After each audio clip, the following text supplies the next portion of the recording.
بسم اللہ الرحمن الرحیم، السلام علیکم، آپ سبھی کو خوش آمدید۔ میں ہوں سلمان مرزا اور آپ دیکھ رہے ہیں میرا یوٹیوب چینل اور Facebook page sum up with Salman Mirza. کیا حال ہے حضور، کیسے ہیں آپ لوگ؟ میں امید کرتا ہوں، دعا کرتا ہوں آپ جہاں ہوں خیر و عافیت سے ہوں، صحت مند ہوں، تندرست ہوں۔ اور یہ ویڈیو دیکھنے کے لیے آپ سبھی نے اپنا قیمتی وقت نکالا ہے حضور والا۔ ویڈیو کے غرض میں تہہ دل سے آپ سبھی کا میں شکریہ ادا کرتا ہوں۔ جناب، ایک کہاوت ہے، کہاوت کچھ اس طرح کی ہے کہ چھوٹے تابوت ہمیشہ بھاری ہوتے ہیں۔ یہ وزن کے اعتبار سے نہیں کہا جاتا بلکہ یہ ایموشنز کے اعتبار سے کہا جاتا ہے کہ باپ کے کندھے پر بیٹے کا جنازہ یا باپ کے کندھے پر چھوٹی بیٹی کا جنازہ، دنیا میں اس سے بھاری چیز آج تک بنی ہی نہیں گئی۔ لیکن یہ میں آپ کو کیوں بول رہا ہوں؟ کیونکہ ایک ایسا واقعہ لاہور کے علاقے صوبائی دارالحکومت لاہور کے علاقے اچھرا میں پیش آئے کہ آپ سنیں گے تو آپ کا خون کھول اٹھے گا۔ آپ یقین جانیے، یہ واقعہ ہر گھر کے ہر فرد کو سننا چاہیے، کیونکہ بچے ہر گھر کے اندر ہیں اور ہر گھر کے بچے کہیں نہ کہیں ٹیوشن پڑھنے کے لیے جاتے ہیں، کبھی استاد گھر میں ٹیوشن پڑھانے کے لیے آتے ہیں۔ ہمارے ملک کا تعلیمی نظام کچھ اس طرح کا ہو چکا ہے کہ آپ لاکھوں کی تعداد میں فیس بھریں گے، لاکھوں کے حساب سے آپ فیس بھریں گے، لیکن تعلیم حاصل کرنے کے لیے آپ کو ٹیوشن سینٹر کا رخ کرنا پڑے گا، اور پھر اللہ معاف کرے اس طرح کے واقعات رونما ہوتے ہیں۔ واقعہ کچھ اس طرح کا ہے کہ لاہور کا علاقہ ہے اچھرا، یہاں پر ایک گھر کے اندر ایک فیملی رہتی ہے۔ فیملی کے سربراہ کا نام ہے عدنان، ان کے 4 بچے ہیں، 3 بیٹیاں ہیں جن میں سے ایک بیٹی کا نام ہے نعیمہ اور اس کی عمر 6 سال ہے۔ وہ اپنی 2 بہنوں کے ساتھ، جس میں سے ایک بڑی بہن ہے اور ایک چھوٹی بہن ہے، یہ پچھلے 1 سال سے اپنے گھر کے عقبی یعنی پچھلی والی گلی کے اندر ایک ٹیوشن سینٹر ہے، وہاں پر پڑھنے کے لیے جاتی ہے۔ ان کا جو چوتھا بچہ ہے وہ 6 مہینے کا ہے، وہ بیٹا ہے ان کا۔ اچھا، یہ تینوں بہنیں جیسے روزانہ جاتی ہیں ویسے پچھلے دنوں بھی یہ 1:15 بجے دوپہر میں اپنے گھر سے نکلتی ہیں، کوئی بڑا ان کے ساتھ نہیں ہوتا ہے۔ نعیمہ اپنی بڑی بہن اور چھوٹی بہن کے ساتھ پچھلی والی گلی کے اندر، آپ نے دیکھا ہوگا نا محلے کے اندر ٹیوشن سینٹرز بنائے گئے ہوتے ہیں، یہ رہائشی عمارت ہوتی ہے، ایک فیملی رہ رہی ہوتی ہے، اوپر نیچے فیملی رہ رہی ہوتی ہے، اور اس فیملی کی جو 2 بیٹیاں ہیں وہ غالباً محلے کے بچوں کو یہ ٹیوشن پڑھا رہی ہوتی ہیں، اور یہ پچھلے 1 سال سے وہاں پر ٹیوشن پڑھنے کے لیے جا رہے تھے۔ لیکن کل کیا ہوا؟ کل جب یہ تینوں بچے ٹیوشن پڑھنے کے لیے جاتے ہیں، اسی ٹیوشن سینٹر سے 4:15 بجے کے قریب عدنان صاحب کو کال آتی ہے اور کہا جاتا ہے کہ جناب نعیمہ جو آپ کی بیٹی ہے وہ مکمل طور پر بے ہوش ہو گئی ہے، رسپونڈ نہیں کر رہی ہے، فوری طور پر پہنچے۔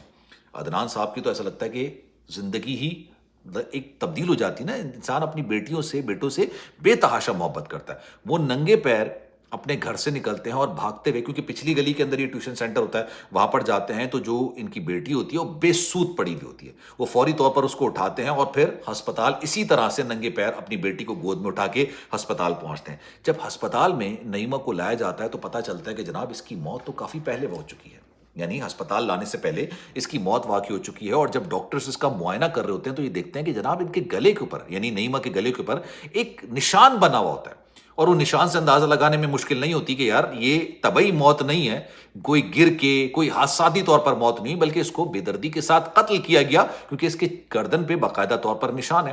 اب جو ڈاکٹرز ہوتے ہیں کہتے ہیں کہ جناب پولیس کیس ہوگا، ہم تو اس پر کچھ نہیں کر سکتے ہیں، پولیس آئے گی، پنچنامہ کرے گی، اور اس کے بعد بہت سارے معاملات ہوں گے۔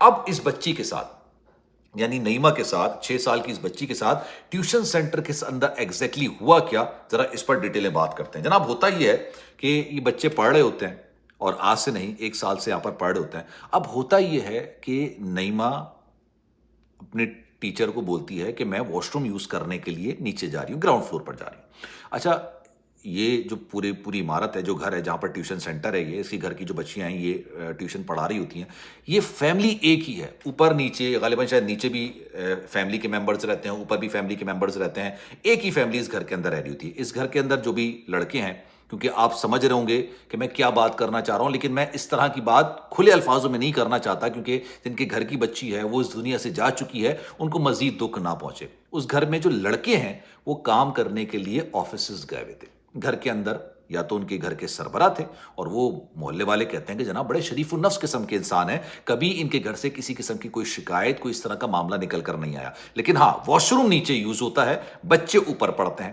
اب جب بچی کو، نعیمہ کو نیچے گئے ہوئے 10 منٹ ہو گئے، 12 منٹ ہو گئے، تو اچانک نیچے سے کسی کے گرنے کی آواز آتی ہے۔ اس کی جو بڑی بہن ہوتی ہے، غالباً جو چھوٹی بہن ہوتی ہے، وہ فوری طور پر ٹیچر کو بتاتی ہے کہ نیچے سے اس طرح کی آواز آئی ہے، اور نعیمہ کو نیچے گئے ہوئے تقریباً 10 سے 12 منٹ ہو چکے۔ جب یہ نیچے جاتے ہیں، سارے لوگ جمع ہو جاتے ہیں، کیونکہ تمام بچوں نے یہ دیکھا ہے وہاں پر، جب یہ واقعہ ہوا ہے تو باقی جو بچے ہیں، باقی جو لوگ ہیں، انہوں نے گواہی دی ہے کہ ہمارے سامنے ہی ہوا کہ ہم نے دروازہ توڑ کے جب اندر داخل ہوئے تو نعیمہ بے ہوشی کی حالت میں پڑی ہوئی تھی۔ پھر اس کو اٹھایا گیا، پانی مارا گیا چہرے پہ، لیکن وہ بیدار نہیں ہو رہی تھی، وہ ہوش میں نہیں آ رہی تھی. تو پھر ان کے جو گھر والے ہیں انہوں نے اس میں عافیت سمجھی کہ ان کے والد کو اطلاع کی جائے. پھر 4:15 بجے کے قریب ان کو اطلاع کی گئی اور پھر یہ سارا واقعہ ہوا، اس طرح کا معاملہ ہوا. اب اس میں بہت سارے لوگ ہیں، میں بہت سارے لوگوں کا مطلب اس سینس میں نہیں کہوں گا، کیونکہ ہمارے ملک کے اندر، ہمارے معاشرے کے اندر اس طرح کے واقعات بڑے عام ہیں کہ اللہ معاف کرے زیادتی کا نشانہ بنانے کے بعد اس طرح کا معاملہ ہو جاتا ہے. لیکن ابھی تک اس واقعے کے اندر ایسا کچھ نکل کر نہیں آیا. اور اس گھر کے اندر، جس گھر کے اندر یہ ٹیوشن پڑھنے کے لیے بچیاں جاتی تھیں، آج سے نہیں 1 سال سے جا رہی تھیں، کیونکہ بتایا گیا کہ 1 سال سے جانی تھی. میں اس بچی کے جو چاچا، غالباً شاید تایا کے بیٹے کا، ان کا ایک بیان سن رہا تھا.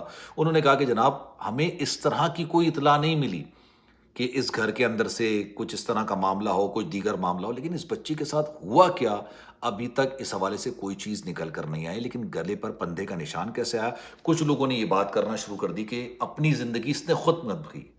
6 سال کی بچی کو نا یہ اندازہ نہیں ہوتا کہ زندگی کیا ہوتی ہے، ختم کرنے کا معاملہ کیا ہوتا ہے، کس طرح سے ختم کیا جاتا ہے، پھندا کیسے لگایا جاتا ہے. یہ تمام چیزیں نہیں ہوتی ہیں. لیکن یہ واقعے پر ڈسکس کرنے کا مقصد صرف یہ تھا کہ بھائی گلی گلی ہر محلے کے اندر ایک نہ ایک ٹیوشن سینٹر بنا ہوا ہوتا ہے. اب اپنے بچوں کو وہاں پر بھیج بھی دیتے ہیں، اور ہر والدین بھیجتے ہوں گے نا کہ یار چلو ٹھیک ہے وہاں پر پڑھ لیں گے. اور اس میں مقصد کوئی غلط نہیں ہوتا، مقصد صرف یہ ہوتا ہے کہ یار بچے جائیں گے پڑھ لیں گے. کیونکہ اسکولوں کے اندر آپ بھاری فیسیں ادا کرتے ہیں، لاکھوں روپے ادا کرتے ہیں، لیکن آپ کو تعلیم ٹیوشن سینٹر سے یا گھر سے ہی دلوانی پڑتی ہے بچوں کو. اسکول کے اندر کوئی تعلیمی نظام نہیں ہوتا. یہ ہمارے ملک کا المیہ ہو چکا ہے. ہمارے ملک کے دفاعی نظام پر پیسے خرچ کیے جاتے ہیں، لیکن تعلیمی نظام پر پیسے خرچ نہیں کیے جاتے. ہمارے یہاں IT منسٹر ایسے ہوتے ہیں جن کو ماؤس پکڑنے کی تمیز نہیں ہوتی، جن کو یہ نہیں پتا ہوتا کہ رائٹ کلک کیا ہے اور لیفٹ کلک کیا ہے. وہ ہمارے IT منسٹر بن جاتے ہیں. ہمارے تعلیم کے نظام میں کون کون لوگ بیٹھے ہوئے ہیں ان کا تعلیم سے دور دور تک کوئی تعلق نہیں ہوتا. تو ہمارے تعلیمی نظام کا آپ کو اچھے سے پتا ہے. لیکن اپنے بچوں کو کوشش کیجیے، جتنی بھی تعلیم آپ کو دینی ہے، پڑھانا ہے، گھر کے اندر کیجیے. ہمارا معاشرہ وہ رہا نہیں ہے. ہم نے تعلیم حاصل کی، محلے میں دیکھا کہ یار ٹیوشن سینٹر بھی بنے ہوئے ہیں. گھر میں جو بچیاں جن کی شادی اس وقت نہیں ہوئی ہوتی، وہ 4 پیسے کمانے کے لیے، اپنے بھائی کے، اپنے والد کا ساتھ بٹانے کے لیے وہ گھر کے اندر ٹیوشن سینٹر چلا رہی ہوتی تھی. لیکن اب وہ دور ختم ہو گیا. اب نا محلے کے اندر مطلب اگر جنسی درندے بھی گھوم رہے ہو نا، مطلب میں یہ کہتا ہوں کہ جو جانور، میں انسانوں کی بات نہیں کر رہا، جانور بھی گھوم رہے ہو نا، تو وہ بھی شاید کم خطرناک ہوں جو آج کل جنسی درندے انسانوں کی شکل کے اندر گھوم رہے ہیں. بھیڑیے جن کو آپ کہہ سکتے ہیں. کیا واقعہ ہوا، کیا نہیں ہوا اس بچی کے ساتھ، ابھی تک اس حوالے سے کچھ سامنے نکل کر نہیں آیا ہے. اور اس پہ پولیس تحقیقات کر رہی ہے. لیکن گلے پر نشان کیسے آیا؟ کیا بچی کی طبعی موت ہوئی ہے، حادثاتی موت ہوئی ہے، یا اس کو بے دردی کے ساتھ مارا گیا ہے؟ یہ آنے والے وقتوں میں پتہ چل جائے گا. لیکن یہ اپنی نوعیت کا بڑا اندوناک قسم کا واقعہ تھا. آپ کی اس پہ رائے کیا ہے؟ میں چاہوں گا کہ کامنٹ سیکشن میں اپنی رائے کا اظہار ضرور کیجیے گا. سلمان مرزا کو دیجیے اجازت. زندگی رہی، صحت رہی، آپ کی دعائیں رہیں تو انشاءاللہ آپ سے پھر ملاقات ہوگی. خیال رکھیے گا. اللہ حافظ.